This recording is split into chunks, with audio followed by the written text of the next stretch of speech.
Hello friends, कैसे हैं आप लोग। आज हम नए टॉपिक को लेके आ रहे हैं। ठीक है, ये टॉपिक अपना मेडिसिन टॉपिक से रिलेटेड है और टॉपिक का जो नाम है वो है एडिसन्स डिजीज। और बेसिकली इस पे हम एड्रिनल इनसफिशिएंसी के बारे में सारा सब कुछ डील करेंगे। तो एड्रिनल इनसफिशिएंसी क्या होती है, ये सारी चीज अपन इसमें डील करते हैं। ठीक है, तो देखते हैं एड्रिनल इनसफिशिएंसी में क्या क्या प्रॉब्लम आती है। तो देखो, ये जो टॉपिक है एड्रिनल इनसफिशिएंसी, ये सारा मेजर सब कुछ एड्रिनल ग्लैंड के ऊपर है। किसके ऊपर है? एड्रिनल ग्लैंड के ऊपर है। तो आप ये देखो, इस पिक्चर में आप देख सकते हो कि ये आपको एड्रिनल ग्लैंड शो हो रहा है बहुत अच्छे से। ये आपके एड्रिनल ग्लैंड है। अब इसमें इंपॉर्टेंट चीज ये है कि आपको इसमें क्या क्या चीजें आपको अल्टर करती हैं। एड्रिनल ग्लैंड आपका काम नहीं कर रहा, या फिर जो एड्रिनल ग्लैंड को सिग्नल देता है कि अब आपको ये हार्मोन बनाना है, XYZ हार्मोन, वो काम नहीं कर रहा। इस तरीके से इसकी कहानी शुरू होती है। तो आप ये बस याद रखना, ये पिक्चर, ये एड्रिनल ग्लैंड है और ये सारी कहानी अभी अपन डिस्कस करेंगे नेक्स्ट स्लाइड में कि इसमें कौन कौन से हार्मोन आपको एसोसिएटेड होते हैं, क्या क्या प्रॉब्लम होती है। ये पिक्चर आपको कंप्लीट एडिसन्स डिजीज का सिम्टम आपको कंप्लीट बता रहा है अभी, और इसमें डिस्कस करेंगे अपन। तो ठीक है, देखिए, जो आपका एड्रिनल इनसफिशिएंसी है वो थ्री टाइप्स के होते हैं, तीन टाइप के होते हैं। सबसे पहला टाइप होता है प्राइमरी एडिसन्स।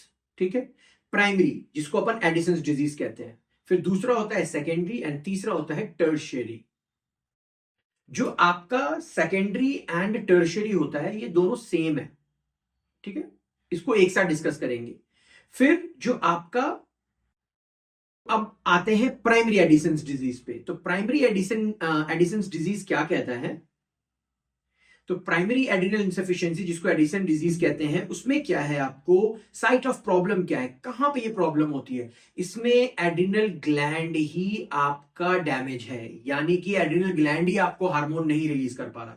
तो सबसे मेजर हार्मोन जो एड्रिनल ग्लैंड आपको रिलीज करता है वो होता है कॉर्टिसोल एंड एल्डोस्टेरोन। अब जब एड्रिनल ग्लैंड ही खराब है तो कॉर्टिसोल भी नहीं रिलीज हो पा रहा है, कम हो रहा है, एंड एल्डोस्टेरोन भी आपका कम है। तो उससे क्या क्या इफेक्ट आपको पड़ता है वो अपन डिस्कस कर लेते हैं। तो उसमें सबसे पहला जो इफेक्ट पड़ता है आपको वो ये है कि जब आपका कॉर्टिसोल और एल्डोस्टेरोन दोनों कम है तो आपको बीपी भी कम हो जाता है पेशेंट का, सोडियम भी कम हो जाता है। बट एक चीज जो ध्यान रखने वाली होती है वो होता है पोटेशियम। तो जो पोटेशियम है वो पोटेशियम आपका बढ़ा हुआ मिलता है इसमें, यानी हाइपरकैलेमिया मिलता है, और आपको हाइपोनेट्रेमिया, सोडियम की कमी मिलती है। फिर बीपी भी कम हो जाता है इसमें। ठीक है, और साथ में प्राइमरी एडिसन्स डिजीज में आपको एक चीज और मिलता है जिसे हम हाइपर पिगमेंटेशन कहते हैं। क्या कहते हैं? Hyper pigmentation. ये हाइपर पिगमेंटेशन क्यों होता है ये अपन नेक्स्ट स्लाइड में कंप्लीटली डिस्कस करेंगे अभी। ठीक है, तो एग्जाम यील्ड पॉइंट क्या है एडिसन्स डिजीज का? Pigmentation and hyperkalaemia. ये चीज आप ऑलवेज याद रखेंगे, पिगमेंटेशन एंड हाइपरकैलेमिया। चलिए, अब ये पिक्चर देखिए इसका, आपको एडिसन्स डिजीज का ये क्या बता रहा है पिक्चर? एड्रिनल ग्लैंड आपको डैमेज है, फिर साथ में कॉर्टिसोल गिर गया, फिर कॉर्टिसोल कम होने की वजह से आपका बीपी भी कम हो रहा है। ठीक है, फिर एल्डोस्टेरोन भी साथ में गिर गया, क्योंकि एड्रिनल ग्लैंड ही खराब है तो ये दोनों तो रिलीज होंगे ही नहीं। तो आपका एल्डोस्टेरोन भी कम हो गया। तो एल्डोस्टेरोन की कमी से क्या बॉडी में प्रॉब्लम आती है? आपका सोडियम ढंग से एब्जॉर्ब नहीं हो पाता, फिर आपका पोटेशियम ढंग से एक्सक्रीट आउट नहीं हो पाता। तो बॉडी में पोटेशियम जो है बहुत ज्यादा पाया जाता है, पोटेशियम बहुत ज्यादा बढ़ जाता है आपको। ठीक है, तो फिर, तो अब अपन देखते हैं कि जो एडिसन्स डिजीज है उसमें पिगमेंटेशन कैसे होता है, क्या इसमें कहानी होती है पिगमेंटेशन की। चलिए देखते हैं अपन। ये देखिए, ये स्लाइड आप ध्यान से देखो। ये एक एलिमेंट होता है जो आपको पिट्यूटरी के पास होता है। पिट्यूटरी के पास क्या पाया जाता है? पिट्यूटरी के पास आपको ये पाया जाता है POMC। क्या कहते हैं इसे? ठीक है, पीओएमसी पाया जाता है। तो पीओएमसी को क्या कहते हैं? प्रो ओपियो मिलेनोकॉटिन। ये आपको पिट्यूटरी के पास होता है ये, ठीक। जैसे ही पिट्यूटरी को, एंटीरियर पिट्यूटरी में ये सिंथेसाइज होता है, ये वाला चीज, ये आपको पता होना चाहिए, ठीक है। पीओएमसी जैसे ही आपका एड्रिनल ग्लैंड में प्रॉब्लम आई, कॉर्टिसोल कम हो गया, एल्डोस्टेरोन कम रिलीज हो रहा है क्योंकि एड्रिनल ग्लैंड रिलीज नहीं कर पा रहा है, तो सिग्नल जाता है आपके पिट्यूटरी को, ठीक है। पिट्यूटरी को सिग्नल जाता है कि ये दोनों हार्मोन कम हो गए हैं, तो वो क्या करता है? वो एसीटीएच को रिलीज करता है। किसको रिलीज करेगा? एसीटीएच को रिलीज करता है। ये एसीटीएच जो है आपको सिग्नल देता है एड्रिनल ग्लैंड को और ज्यादा कॉर्टिसोल और एल्डोस्टेरोन को बनाने का, क्योंकि वो पहले से बॉडी में कम है। तो जो एसीटीएच जब बनता है, तो एसीटीएच कब बनता है? एसीटीएच बनता है पीओएमसी के थ्रू। तो ये जो पीओएमसी है आपका, ये क्या करता है? जब पीओएमसी ब्रेक होता है, ठीक है, जब ये ब्रेक होता है डिफरेंट डिफरेंट पार्ट्स में, तो एक पार्ट एसीटीएच को बना देता है, ठीक है, एक पार्ट आपको एसीटीएच बन जाता है, एंड जो दूसरा पार्ट है किसका? पीओएमसी का, तो वो साथ में एमएसएच भी बनाता है। तो जब आपको एमएसएच बन रहा है, तो ये एमएसएच अल्टीमेटली क्या करता है? अल्टीमेटली ये मेलानिन को एसोसिएट करता है एंड बॉडी में हाइपर पिगमेंटेशन कॉज कर देता है। तो अल्टीमेटली क्या हुआ? पीओएमसी इंक्रीज होगा। जब आपका कॉर्टिसोल और एल्डोस्टेरोन कम होगा तो एसीटीएच और बनेंगे, एसीटीएच पीओएमसी से एसीटीएच बनेगा, और साथ में एक्स्ट्रा जो है आपका बोनस में एमएसएच भी बनता है, और वो एमएसएच आपको हाइपर पिगमेंटेशन कॉज करता है। फिर secondary pituitary ACTH, secondary and tertiary में क्या होता है आपको? Secondary and tertiary adrenal insufficiency में, सेकेंडरी में बेचारा पिट्यूटरी जो है वो ढंग से काम नहीं कर रहा, टर्शरी में हाइपोथैलेमस ढंग से काम नहीं कर रहा। तो जब पिट्यूटरी ढंग से काम नहीं करेगा तो एसीटीएच कम होंगे रिलीज। तो जब एसीटीएच कम होगा रिलीज, तो फिर क्या होगा? कॉर्टिसोल कम बनेगा, क्योंकि एड्रिनल तो सही है लेकिन आपका एसीटीएच ही कम रिलीज हो रहा है पिट्यूटरी से, तो कॉर्टिसोल कम बनेगा, लेकिन जो आपका एल्डोस्टेरोन है वो नॉर्मल रहेगा। सेम केस आपका टर्शरी का भी है। हाइपोथैलेमस में इश्यूज है, ब्रेन में इश्यूज हैं, सीआरएच कम बन रहा है, तो जिससे कि एड्रिनल का जो कॉर्टिसोल है वो कम रिलीज होगा, बट एड्रिनल यहां पे भी सही है आपका, उसमें कोई दिक्कत नहीं है। लेकिन एल्डोस्टेरोन सेकेंडरी एंड टर्शरी में एल्डोस्टेरोन नॉर्मल होता है। तो अब इससे क्या एसोसिएशन आपको लगा कि जो आपका सेकेंडरी एंड टर्शरी है वहां पे ना दो चीज नहीं पाई जाती। क्या नहीं पाई जाती? एक तो पिगमेंटेशन नहीं होता है सेकेंडरी एंड टर्शरी में, एंड हाइपरकैलेमिया नहीं होता है। तो हाइपरकैलेमिया क्यों नहीं होता है?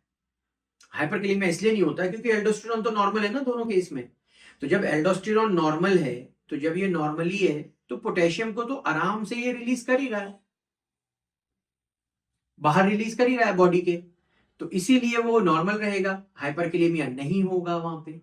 लेकिन कॉर्टिसोल कम है तो बेचारा बीपी तो दोनों केस में कम रहता है, ठीक है। तो अब अपन जब कॉज देखते हैं तो एड्रिनल ग्लैंड जो प्राइमरी आपका जो एडिसन्स डिजीज है, प्राइमरी एड्रिनल इनसफिशिएंसी का जो कॉज है वो दो तरीके का होता है। जब आप देखोगे ना, अगर वर्ल्ड वाइड बात हो रही होगी तो वर्ल्ड वाइड जो कॉज है, वर्ल्ड वाइड आपको मोस्ट कॉमन जो आपको डेवलप्ड वर्ल्ड है वहां मोस्ट कॉमन कॉज होता है आपका ऑटो इम्यून। और अगर इंडिया की बात करोगे तो इंडिया में मोस्ट कॉमन कॉज होता है, मोस्ट कॉमन कॉज होता है आपका टीबी, ट्यूबरकुलोसिस, ये ध्यान रखना है, ठीक। एंड सेकेंडरी का मोस्ट कॉमन कॉज क्या होता है, या टर्शियरी का? इसका मोस्ट कॉमन कॉज होता है स्टेरॉइड सडन स्टॉप, यानी बहुत दिन तक किसी पेशेंट को स्टेरॉइड चला, बहुत दिन तक अगर स्टेरॉइड चल रहा है और बहुत दिन तक स्टेरॉइड चलने के बाद भी, सो सेकेंडरी एंड टर्शियरी का मोस्ट कॉमन कॉज क्या है? बहुत दिन तक आपको स्टेरॉइड चला और स्टेरॉइड चलने के बाद आपने उसको सडन स्टॉप कर दिया, तो बॉडी क्या होती है आपकी, वो समझ नहीं पाती, वो फिर से एसीटीएच नहीं बना पाती अचानक से। तो बॉडी जब आपकी ऐसे होती है, ब्रेन आपका जब ऐसे होता है, तो वो फिर क्या करता है, आपको सेकेंडरी एड्रिनल इनसफिशिएंसी कॉज कर देता है, और कॉर्टिसोल जो है आपकी बॉडी में कम हो जाता है। और वो उस तरीके का सिम्टम देता है। ठीक है। फिर दो चीजें इसमें और इंपॉर्टेंट हैं। सबसे पहला एक्यूट क्राइसिस। एक्यूट क्राइसिस का क्या मतलब है? एक्यूट क्राइसिस का मतलब होता है कि आपके बॉडी में पहले से ही एड्रिनल ग्लैंड ढंग से काम नहीं कर रहा, पहले से ही कॉर्टिसोल कम है, फिर साथ में आपको किसी तरीके का स्ट्रेस हो गया, यानी कि स्ट्रेस का मतलब यहां पे है, स्ट्रेस का मतलब होता है या फिर आपको इन्फेक्शन हो गया या फिर सर्जरी हो गई आपके बॉडी में, तो उस केस में आपके बॉडी को कॉर्टिसोल ज्यादा चाहिए, लेकिन आपकी बॉडी में कॉर्टिसोल पहले से ही कम है, तो वहां पे क्या होगा, ये ब्लंडर हो जाएगा। और जब ब्लंडर होगा तो ब्लंडर में एक्यूट क्राइसिस कॉज कर देगा ये, जहां पे पेशेंट को वॉमिटिंग होने लगेगी, पेशेंट शॉक में चला जाएगा, ब्रेन डैमेज हो सकता है, कंफ्यूजन हो सकता है। तो इसका इमरजेंसी आपको क्या देना होगा, आईवी हाइड्रोकॉर्टिसोन देना होगा आपको। ठीक है। फिर दूसरी चीज होती है WF सिंड्रोम, जिसे हम वाटर हाउस फ्रेडरिच सिंड्रोम कहते हैं। ये एक इंफेक्शन से होता है, मेनिंजोकॉकस यानी निसेरिया मेनिंजाइटिस से होता है। इसमें क्या होता है, ये आपको अटैक कर देता है एड्रिनल ग्लैंड पे, और एड्रिनल ग्लैंड बिल्कुल ब्लीड करने लगता है, प्रॉब्लमैटिक हो जाता है, जिसके बाद वो अपने हार्मोन्स को रिलीज नहीं करता, पेशेंट जो है आपका सेप्सिस एंड शॉक में चला जाता है। तो इसका डायग्नोसिस कैसे करोगे? देखो, डायग्नोसिस की बहुत सिंपल होता है। सबसे पहली चीज आपको यह पता होना चाहिए कि कोई भी आपको एड्रिनल इनसफिशिएंसी है तो कॉर्टिसोल तो कम होना है, प्राइमरी हो चाहे सेकेंडरी हो चाहे टर्शियरी हो, तो यानी कॉर्टिसोल तो लो है ही। अब डायग्नोसिस यहां पे डिपेंड होगी आगे वाले स्टेप पे कि एसीटीएच कैसा है, एसीटीएच ज्यादा है या कम है या नॉर्मल है। अगर एसीटीएच ज्यादा है तो वो प्राइमरी कहलाएगा, और अगर एसीटीएच कम है तो वो सेकेंडरी कहलाएगा। समझ में आ गई बात? ठीक है। चलिए अब अपन ये फैक्ट शीट अपन पढ़ते हैं, और इसको क्या करेंगे, जो भी मैंने आपको अभी बताया उन सबको हम कंपाइल करेंगे, और कंपाइल करके एक लिविंग एग्जाम्पल के साथ समझेंगे। तो क्या समझेंगे? सबसे पहली चीज आप ये समझ लो कि आपका जो ब्रेन है एंड हाइपोथैलेमस एंड पिट्यूटरी, उसे आप स्विच समझो। क्या समझो? स्विच।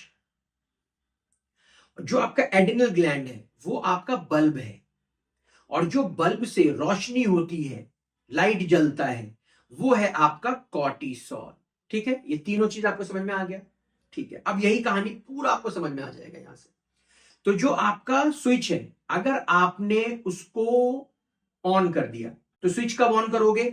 जब लाइट की कमी होगी, यानी कि जब बॉडी में कॉर्टिसोल कम होगा तो आपका ब्रेन स्विच ऑन कर देगा। किसको ऑन करेगा? हाइपोथैलेमस को या पिट्यूटरी को।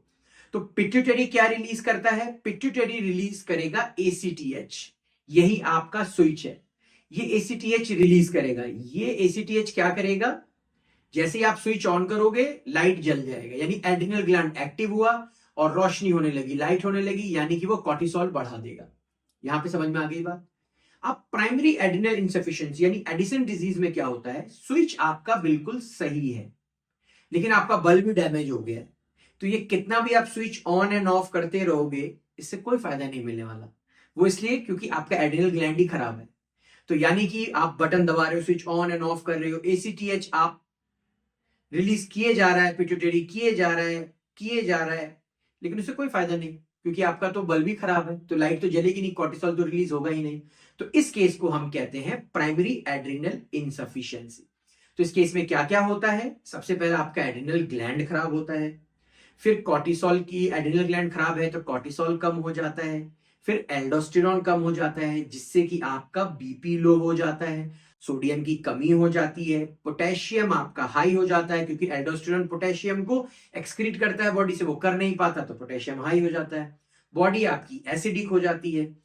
फिर साथ में क्या होता है आपको प्राइमरी वाले में, स्किन पिगमेंटेशन भी होने लगता है। क्यों स्किन पिगमेंटेशन होता है? क्योंकि जो एसीटीएच जो रिलीज हो रहा है, जो स्विच जो है आपका, उसको ऑन एंड ऑफ कर रहे हो, एसीटीएच जो रिलीज हो रहा है, तो वो जहां से आपका ये एसीटीएच बन रहा है ना, जिसको अपन पीओएमसी कहते हैं, वो साथ साथ एमएसएच भी बना रहा है, तो वो एमएसएच ही आपका जाके पिगमेंटेशन कॉज कर देता है। ठीक है, तो याद रखोगे ना कि प्राइमरी में आपका पिगमेंटेशन एंड पोटेशियम रहता है, ठीक है। अब चलिए, अब सेकेंडरी का कंसेप्ट समझो। सेकेंडरी में क्या है, आपका एड्रिनल ग्लैंड ठीक है, यानी कि आपका बल्ब बिल्कुल ठीक है। अब यहां स्विच ही खराब हो गया, बल्ब तो आपका ठीक ही है पर स्विच ही खराब है। तो जब स्विच खराब है, स्विच क्या है आपका, ACTH है, तो यानी कि सेकेंडरी में क्या है आपका, ACTH ही कम है बेचारा।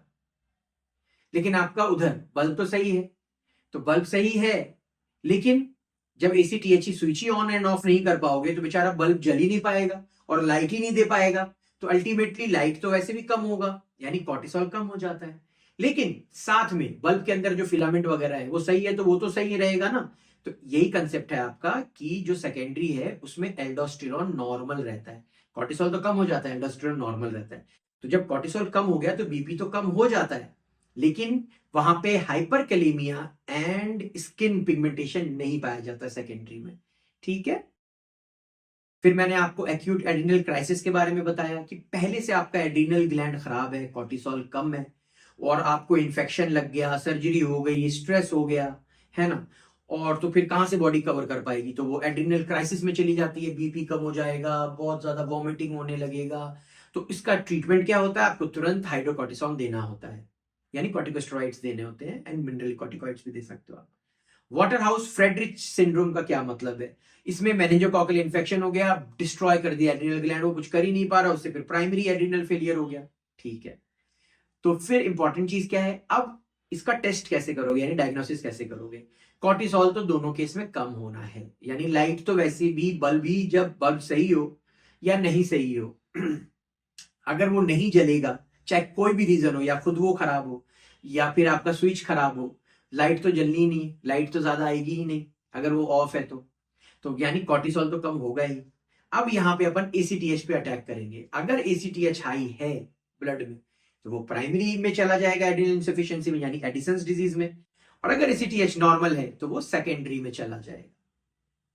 सो आई होप कि मैंने आपको बिल्कुल इजी वे में चीजें समझाई है और आपको अच्छा लगेगा और चीजें समझ में आएंगी। तो अगर अच्छा लगा वीडियो तो like and subscribe. So bye bye and take care.